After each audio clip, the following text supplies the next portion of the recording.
எங்கக்கா இருக்க? சொல்லுடா தம்பி. அர்ஜென்ட்டா 5000 ரூபாய் பணம் கொஞ்சம் வேணும். 5000 ரூபாயா? எங்க தம்பி ஒரு 5000 ரூபாய் பணம் கேட்டான். ஏய், சும்மா சும்மா காசு தந்துட்டே இருக்க முடியுமா? உங்க மாமாட்ட கேட்டனா திட்டுவாருடா. என்கிட்டயும் இல்லடா. நீ ஏன் ஒரு உதவாக்கற? உன்னை நம்பி யாரா பணம் தருவாங்க?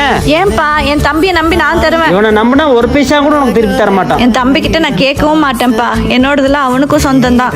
நீ இப்ப கேட்க மாட்டேம்மா. நாளைக்கு நீ கட்டிக்கு போறேன் கேட்டா நீ அப்ப என்ன சொல்லுவ? என்ன கட்டிக்கு போறவன் என்னையும் என் தம்பியும் பிரிக்க பார்த்தான்னா அவன் கூடயும் நான் சண்டைக்கு போவேன். பாக்குறேன் நான் இதை பார்க்கத்தானே போறேன். எனக்கு என் தம்பி தான் முக்கியம். டேய் சாரிடா தம்பி. பரவாயில்லக்கா, நீ எனக்காக எவ்வளவோ பண்ணிருக்க, போதும். இல்லைனா பரவாயில்ல, விடு மச்சான். ஊருக்கு இங்கே எல்லாத்துக்கிட்ட போய் காசு கிடைச்சு. என்ன அக்கா அக்கௌண்ட் பணம் ரிசீவ் ஆயிருக்கு? டேய் தம்பி 5000 ரூபாய் வந்திருக்கா? அக்கா அக்கா, ஆனால் மாமாவுக்கு தெரிஞ்சா?